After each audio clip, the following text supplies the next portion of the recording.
നമസ്കാരം. ഇന്ന് ജൂലൈ 5 ബഷീർ ഓർമ്മ ദിനം. സാർ, നമ്മുടെ ഇടയിൽ ബഷീറിനെ പോലത്തെ ഒരുപാട് സാഹിത്യകാരന്മാരുണ്ടായിട്ടും എന്തുകൊണ്ടാണ് ബഷീറിനെ പറ്റി ആളുകൾക്ക് കൂടുതൽ സംസാരിക്കുകയും കേൾക്കുകയും തന്നെ ചെയ്യുന്നത്? നമസ്കാരം. ശരിയാണ്, നമുക്ക് ഒരുപാട് സാഹിത്യകാരന്മാരുണ്ട്, ഒരുപാട് കലാകാരന്മാരൊക്കെ ഉണ്ട് നമുക്ക്. പക്ഷെ അവരെക്കാളൊക്കെ കൂടുതലായിക്കൊണ്ട് നമ്മൾ സംസാരിക്കുന്നതും നമ്മൾ ചർച്ച ചെയ്യുന്നതും എത്രത്തോളം എന്ന് പറഞ്ഞാൽ സാധാരണക്കാർ പോലും വായിക്കുന്ന ഒരു രചനകളാണ് ബഷീറിൻ്റെതായിട്ടുള്ളത്. എനിക്ക് തോന്നുന്നു അതിന്റെ പ്രധാനപ്പെട്ട കാരണം ബഷീർ സംസാരിച്ചത് പച്ചയായ മനുഷ്യരോടാണ്, മനുഷ്യന്റെ ജീവിതത്തെ കുറിച്ചാണ് ബഷീർ സംസാരിച്ചിട്ടുള്ളത്. ബഷീറിന്റെ രചനകളൊക്കെ നമ്മൾ വായിക്കുമ്പോൾ നമ്മളും ആ രചനയിൽ ഒരു പങ്ക് വഹിക്കുന്നത് അല്ലെങ്കിൽ അത് ഞാനാണ് എന്നുള്ളൊരു ഭാവത്തിലേക്ക്, ഒരു രൂപത്തിലേക്ക് നമ്മൾ മാറാണ്. ഇപ്പൊ ഉദാഹരണമായി പറയുകയാണെങ്കിൽ നമ്മൾ പ്രേമലേഖനം നമ്മൾ വായിക്കുമ്പോൾ നമ്മൾ കേശവൻ നായരായി മാറാണ്. ബാല്യകാലസഖി നമ്മൾ വായിക്കുമ്പോൾ സ്വാഭാവികമായി നമ്മൾ മജീദായി മാറാണ്. അതായത് ബഷീർ പറയുന്നത് വലിയ വലിയ ഇതിഹാസങ്ങളെ കുറിച്ചോ വലിയ മനുഷ്യന്മാരെ കുറിച്ചോ ഒന്നല്ല, നമുക്കൊക്കെ ഉൾക്കൊള്ളാൻ കഴിയുന്ന, നമുക്കൊക്കെ പരിചിതമായ ആളുകളെ കുറിച്ചാണ് ബഷീർ സംസാരിച്ചിട്ടുള്ളത്. അപ്പോൾ നമ്മൾ ഇപ്പൊ പുതിയ ഭാഷയിൽ പറഞ്ഞാൽ നമുക്ക് റിലേറ്റ് ചെയ്യാൻ പറ്റുന്ന, നമുക്ക് കണക്ട് ചെയ്യാൻ പറ്റുന്ന രൂപത്തിൽ ബഷീർ എഴുതുമ്പോൾ സ്വാഭാവികമായും നമുക്കത് വായിക്കാൻ കഴിയും. അപ്പൊ നമ്മൾ ആ രൂപത്തിലെത്തുന്നു. അതായിരിക്കാം ഒരു പക്ഷേ ബഷീർ കൂടുതൽ സ്വീകാര്യനായത് എന്ന് എനിക്ക് തോന്നാറുണ്ട്. സാർ, ബഷീർ രചനകളിൽ ഒരുപാട് ഒരർത്ഥമില്ലാത്ത വാക്കുകളുണ്ട്. അത് ശരിക്കും സാഹിത്യത്തിനെതിരല്ലേ? ഭാഷ എന്ന് പറയുന്നത് സാഹിത്യം വളരെ പ്രധാനപ്പെട്ട ഒരു ഘടകമാണ്. പക്ഷെ ബഷീർ ഏറ്റവും സാഹിത്യത്തിൻ്റെതായ എല്ലാ രൂപങ്ങളും ഉൾക്കൊള്ളുന്നതാണ് ബഷീറിന്റെ രചനകൾ എന്ന് പറയുന്നത്. പക്ഷെ അദ്ദേഹം എഴുതുമ്പോൾ വലിയ കടുകട്ടിയുള്ള വാക്കുകളോ അല്ലെങ്കിൽ ആർക്കും മനസ്സിലാവാത്ത വ്യവഹാര രൂപങ്ങളൊന്നുമല്ല അദ്ദേഹം പങ്കുവെക്കാറുള്ള. അദ്ദേഹം എഴുതാൻ ശ്രമിക്കുന്നത് വളരെ ലളിതമായി പച്ചയായിക്കൊണ്ട് അദ്ദേഹം ജീവിതത്തെ ആവിഷ്കരിക്കുമ്പോൾ പച്ചയായ രൂപത്തിൽ ആർക്കും മനസ്സിലാവുന്ന രൂപത്തിലാണ് അദ്ദേഹം സംസാരിക്കുന്നത്. ഭാഷയെക്കുറിച്ച് പറയുമ്പോഴാണ് ഒരിക്കലും ഒരു നർമ്മമുണ്ട്, രസമുണ്ട്. സുകുമാർ അഴീക്കോടും നമുക്കറിയാലോ ബഷീറും തമ്മിൽ വളരെ അടുത്ത ബന്ധമുള്ള ആളുകളാണ്. അപ്പൊ സുകുമാർ അഴീക്കോടിന്റെ ഭാഷ എന്ന് പറഞ്ഞാൽ എല്ലാവർക്കും മനസ്സിലായിക്കൊള്ളണമെന്നില്ല. അപ്പൊ ബഷീറിന് ഒരിക്കലും സുകുമാർ അഴീക്കോട് ഒരു കത്ത് അയക്കുന്നുണ്ട്. അപ്പൊ ബഷീർ അത് വായിച്ച് ബഷീർ പറയാണ്, അദ്ദേഹത്തിന്റെ മറ്റൊരു നർമ്മമാണത്. ബഷീർ പറയാണ്, മാഷിന്റെ സുകുമാർ അഴീക്കോടിന്റെ കത്ത് ഞാൻ വായിച്ചു, എനിക്കൊന്നും മനസ്സിലായില്ല, മലയാളത്തിലാണ് പക്ഷെ എനിക്കൊന്നും മനസ്സിലായില്ല. ഞാനത് മെഡിക്കൽ ഷോപ്പിൽ കൊണ്ടു കൊടുത്തു, അവരെനിക്ക് വയറിളക്കത്തിനുള്ള മരുന്ന് തന്നു എന്ന് ബഷീർ ഒരിക്കലും പറയുന്ന നർമ്മം പറയുന്നത് കേട്ടിട്ടുണ്ട്. അപ്പൊ ഞാൻ പറഞ്ഞു വരുന്നത്, സുകുമാർ അഴീക്കോടിനൊക്കെ വെച്ച് നോക്കുമ്പോൾ എല്ലാവർക്കും മനസ്സിലാവാൻ കഴിയുന്ന, എല്ലാവർക്കും ഉൾക്കൊള്ളാൻ കഴിയുന്ന വളരെ ലളിതമായ ഭാഷയിലാണ് ബഷീർ സംസാരിച്ചിട്ടുള്ളത്. അതൊരിക്കലും സാഹിത്യത്തിന് പുറത്തല്ല, അത് തന്നെയാണ് സാഹിത്യം. സാഹിത്യം എന്ന് പറഞ്ഞാൽ ശരിക്കും വലിയ വലിയ വ്യവഹാര രൂപങ്ങളൊന്നുമല്ല. ബഷീറിനോട് തന്നെ ബഷീറിന് അനിയൻ ചോദിക്കുന്നുണ്ട്, ഇതിലെവിടെയാണ് ആഖ്യവും ആഖ്യാതവും എവിടെയാണെന്ന് ചോദിക്കുമ്പോഴും ബഷീർ പറയുന്ന മറുപടി തന്നെയാണ് ഈ ചോദ്യത്തിന് ഉത്തരം. ഇതിൽ ആഖ്യവും ആഖ്യാതവും നിനക്ക് കണ്ടെത്താൻ കഴിയില്ല, ഇത് ജീവിതമാണ്, പച്ചയായ ജീവിതമാണെന്നാണ് ബഷീർ ഇതിനെക്കുറിച്ച് പറഞ്ഞിട്ടുള്ളത്. അദ്ദേഹം ഒരുപാട് രചനകൾ എഴുതിയിട്ടുണ്ട്. അത് ഒരു ഭാവന മാത്രമാണോ അല്ലെങ്കിൽ അത് അദ്ദേഹത്തിന്റെ ജീവിതവുമായി സാമ്യമുണ്ടോ? അദ്ദേഹത്തിന്റെ രചനകൾ നമ്മൾ പരിശോധിക്കുമ്പോൾ അദ്ദേഹത്തിന്റെ ജീവിതം മുഴുവനായിട്ട് അവിടെ നിഴലിച്ചു നിൽക്കുന്നതായി നമുക്ക് കാണാൻ കഴിയും. അപ്പൊ ഏതൊരു സാഹിത്യകാരനെ സംബന്ധിച്ച് നമ്മൾ നോക്കുകയാണെങ്കിലും അതിൽ ഭാവന എന്ന് പറയുന്ന സാഹിത്യത്തിന്റെ വളരെ പ്രധാനപ്പെട്ട ഘടകമാണ്. ഭാവനയോടൊപ്പം തന്നെ അനുഭവങ്ങളുടെ തീക്ഷ്ണമായ അനുഭവങ്ങൾ ബഹിസ്ഫുരണമായി കടന്നു വരുമ്പോഴാണ് അത് ലക്ഷണമൊത്തൊരു സാഹിത്യമായിക്കൊണ്ട് നമുക്ക് പറയാൻ കഴിയുള്ളൂ. ഇപ്പൊ ബഷീറിനെ സംബന്ധിച്ച് നോക്കുകയാണെങ്കിൽ ബഷീറിന്റെ കഥകളൊക്കെ നമ്മൾ പരിശോധിക്കുമ്പോൾ ബഷീർ തന്നെയായിരുന്നു പലപ്പോഴും എന്ന് നമുക്ക് കാണാൻ കഴിയും. ഈ അടുത്ത് വളരെ രസമുള്ള ഒരു കഥ എന്ന് പറഞ്ഞാൽ ഒരു പോക്കറ്റ് അടിക്കാരന്റെ കഥ ബഷീറിന്റെ അനുഭവത്തിലുള്ളതാണ്. അതായത് ബഷീർ അദ്ദേഹം പട്ടിണി എടുക്കുന്ന കാലഘട്ടത്തിൽ അദ്ദേഹം എഴുതിയൊരു രചന കൂടിയിട്ടാണത്. എനിക്ക് തോന്നുന്നു തെങ്കാശിയിലോ മറ്റോ ഉള്ള സമയത്താണ്. അപ്പോ ആ കഥ എന്ന് പറഞ്ഞാൽ ബഷീർ ഒരു കടയിൽ പോകുന്നു.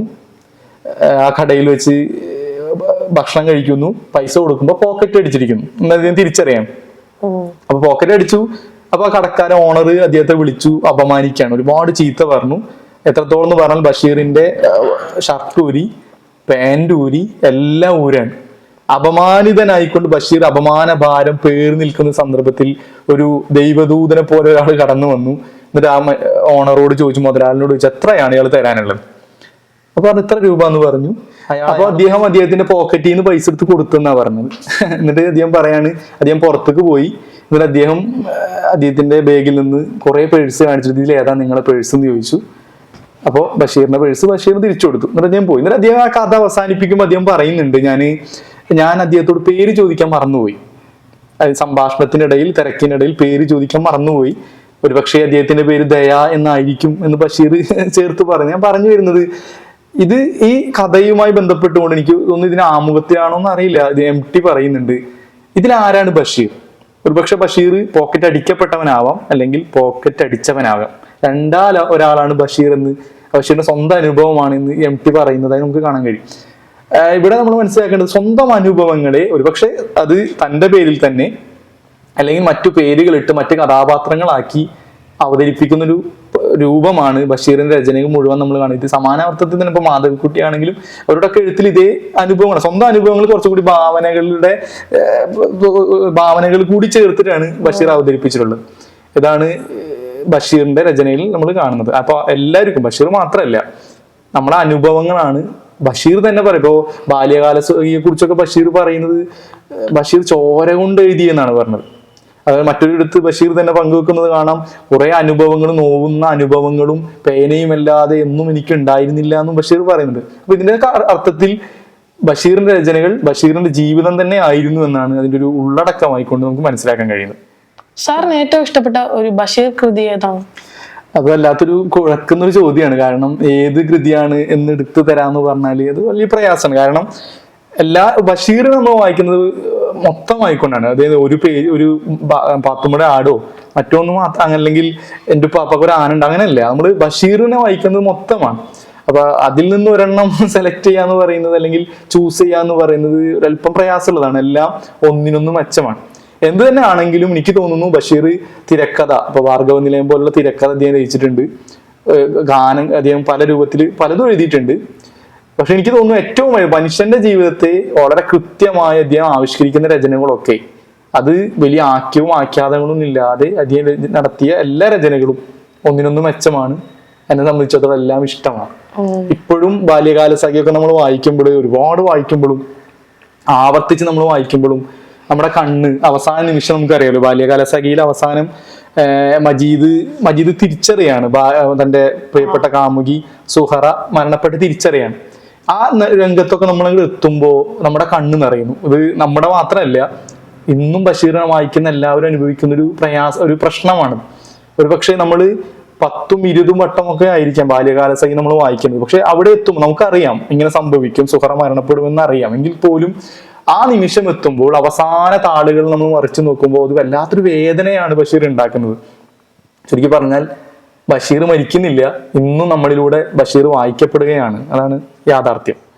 ബഷീറിന്റെ രചനയിൽ പ്രകടമാവുന്നത് എന്താണ്? അത് നല്ലൊരു ചോദ്യമാണ്. ബഷീർ സാഹിത്യം നമ്മൾ വായിക്കുമ്പോൾ അതിൽ പ്രകടമാവുന്ന ഒരുപാട് മൂല്യങ്ങളുണ്ട്. അത് ഒന്നാമതായി നമ്മൾ മനസ്സിലാക്കുന്നത്, ബഷീർ ഒരു പച്ചയായ മനുഷ്യനാണ്. പച്ചയായ മനുഷ്യനായതുകൊണ്ട് തന്നെ ബഷീർ എഴുതുന്നതൊക്കെ പച്ചയായ ജീവിത യാഥാർത്ഥ്യങ്ങളാണ്, മനുഷ്യന്റെ നൊമ്പരങ്ങളാണ്, മനുഷ്യന്റെ പ്രയാസങ്ങളൊക്കെയാണ്. അതിൽ ഏറ്റവും നല്ലൊരു മൂല്യം സ്നേഹത്തെക്കുറിച്ച് ഞാൻ തോന്നുന്നു ഞാൻ വായിച്ചതിൽ ഏറ്റവും മനോഹരമായി സ്നേഹത്തെ ആവിഷ്കരിച്ചത് അത് ബഷീർ തന്നെയാണ്. എത്രത്തോളം എന്ന് പറഞ്ഞാൽ നമ്മള് പാത്തുമ്മയുണ്ടല്ലോ, പാത്തുമ്മയുടെ ആടിലെ ബഷീറിന്റെ പെങ്ങളായ പാത്തുമ്മയെ മൂട്ട കടിക്കുന്നൊരു സംഭവം നമുക്ക് വായിക്കാൻ കഴിയും. ആ മൂട്ട കഴിക്കുമ്പോൾ പാത്തുമ്മ ആ മൂട്ടയെ തല്ലാൻ ഒഴുകുന്നു, അല്ലെങ്കിൽ അത് ശരീരത്തിൽ നിന്ന് മാറ്റാൻ വേണ്ടി ശ്രമിക്കുകയാണ്, അടിച്ചു കൊല്ലാനാണ് ശ്രമിക്കുന്നത്. അടിച്ചു കൊല്ലാൻ ശ്രമിക്കുമ്പോൾ പാത്തുമ്മയുടെ മനസ്സിൽ തോന്നാണ്, അയ്യോ വേണ്ട. കാരണം അട്ടയെ കൊല്ലാൻ ശ്രമിക്കുമ്പോൾ പാത്തുമ്മയുടെ മനസ്സിൽ തോന്നാണ്, അട്ടയെ എന്തിനാണ് കൊല്ലുന്നത്? അട്ട എന്ന് പറഞ്ഞാൽ അതിന് ഉമ്മ ഉണ്ടാവൂലേ, അതിന് വാപ്പ ഉണ്ടാവൂലേ, അതിനൊരു കുടുംബം ഉണ്ടാവൂലേ എന്ന് കരുതി അട്ടയെ കൊല്ലാതെ വെറുതെ വിടാൻ. അപ്പൊ പാത്തുമ്മക്ക് തോന്നുന്നു, പാത്തുമ്മ പറയുന്നത് കൊല്ലാതെ വെറുതെ വിടുകയും കുറെ ചീത്ത പറയാമെന്ന്, ദേഷ്യപ്പെടാം എന്ന് പാത്തുമ്മ വിചാരിക്കുകയാണ്. അപ്പൊ പാത്തുമ്മ ആലോചിക്കുകയാണ്, പാത്തുമ്മയുടെ കയ്യിൽ ദേഷ്യപ്പെടാനുള്ള വാക്കുകളൊന്നുമില്ല, ആ പദാവലികളൊന്നുമില്ല. അപ്പൊ ദേഷ്യപ്പെടാതെ പാത്തുമ്മ പറയുന്നത്, എടാ ബലാലേ, എന്റെ ചോര നീ ഒരുപാട് കുടിച്ചല്ലോ എന്ന് പറഞ്ഞിട്ട് അതിന് വെള്ളത്തിലേക്ക് വിട്ടു എന്നാണ് ബഷീർ എഴുതി വെക്കുന്നത്. ഞാൻ പറഞ്ഞു വരുന്നത് ഇത്ര മനോഹരമായിട്ടാണ് ഇപ്പൊ ചുറ്റുമുള്ള മനുഷ്യരെ മാത്രമല്ല മൃഗങ്ങളെ കൂടി പരിഗണിക്കാൻ, അവരോട് കൂടി സ്നേഹത്തോടെ, എന്താണ് ചോര മൂറ്റിക്കുടിച്ച അട്ടയോട് പോലും സ്നേഹം ഉണ്ടാവണം എന്ന് പറയുന്ന കഥയാണ് ബഷീർ എഴുതി വെക്കുന്നത്. ഇത് ഇവിടെ മാത്രമല്ല, നമ്മള് ഭൂമിയുടെ അവകാശികളിലേക്ക് നമ്മൾ എത്തി നിൽക്കുമ്പോൾ ഭൂമിയുടെ അവകാശികൾ നമ്മൾ കാണുന്നത് ആരാണ്? ഭൂമിയുടെ അവകാശികൾ മനുഷ്യർ മാത്രമാണോ? അല്ല. ഇവിടെ മൃഗങ്ങളും പാമ്പും തേരട്ടയും അട്ടയും മൂട്ടയും എല്ലാം കഥാപാത്രങ്ങളാണ്. അവരുടേത് കൂടിയാണ് ഭൂമി എന്ന തിരിച്ചറിവിലേക്ക് ബഷീർ വായനക്കാരായി നമ്മളെ എത്തിക്കുന്നതായി നമുക്ക് കാണാൻ കഴിയും. ഓരോ രചനയും ഇപ്പൊ ഞാൻ നേരത്തെ പറഞ്ഞ പോലെ നമ്മളെ പോക്കറ്റ് അടിക്കാരന്റെ കഥ നമ്മൾ ആലോചിച്ച് നോക്കും. ഒരു പോക്കറ്റ് അടിക്കാരൻ എന്ന് പറഞ്ഞാൽ നമ്മൾ സാധാരണ ഒരു കള്ളനായി ഒരു മോശപ്പെട്ട ഒരു കഥാപാത്രമാണ്. പക്ഷെ ബഷീർ എഴുതി വെക്കുന്ന ഒരു പോക്കറ്റ് അടിക്കാരെന്ന് പറഞ്ഞാൽ നമ്മളത് വായിച്ചു കഴിയുമ്പോൾ വളരെ മാനവികമായ മൂല്യമുള്ള അല്ലെ, ഒരാളുടെ സ്നേഹമുള്ള, അല്ലെങ്കിൽ ഒരാൾ വേദനിക്കുന്നത് കാണുമ്പോൾ അപമാനിക്കപ്പെടുന്നത് കാണുമ്പോൾ അയാളോടൊരു ദയാവായ്പ നടത്തുന്ന ഒരു മനുഷ്യനായിക്കൊണ്ട് പോക്കറ്റ് അടിക്കാരനെ ബഷീർ അവതരിപ്പിക്കുകയാണ്. അതേപോലെ തന്നെ മറ്റൊരു കഥയാണ് ഒരു വേശ്യ എന്ന് പറഞ്ഞൊരു കഥയുണ്ട് ബഷീർ. വളരെ മനോഹരമായ ഒരു കഥയാണ്, നമ്മൾ വായിച്ചിട്ടുള്ളതാണ്. അപ്പോൾ വേശ്യ എന്ന് പറഞ്ഞാൽ നമുക്കറിയാം, വേശ്യ എന്ന് പറഞ്ഞാൽ തന്നെ വളരെ മോശപ്പെട്ട ഒരു ചിന്തയാണ് നമ്മളെ മനസ്സിൽ ആദ്യം ഉണ്ടാവുന്നത്. വേശ്യ എന്ന് പറഞ്ഞാൽ നമ്മളെ ഒരു വിചാരം ഉണ്ടല്ലോ.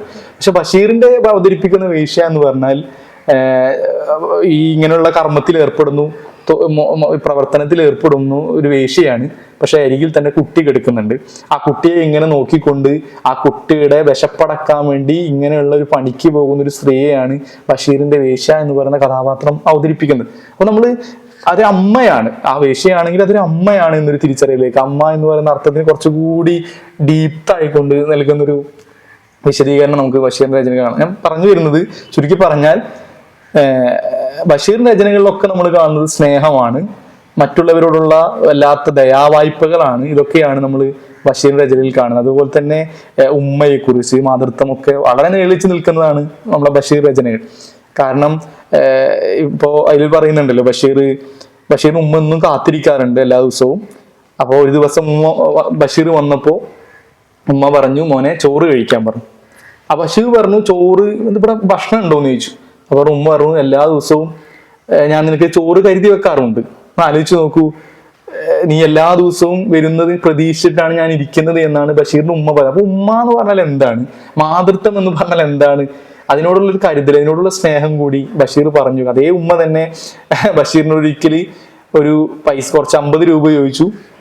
ബഷീറിന് ഉണ്ടായില്ല. ബഷീർ എന്നാലും സംഘടിപ്പിച്ച് കൊടുത്തു.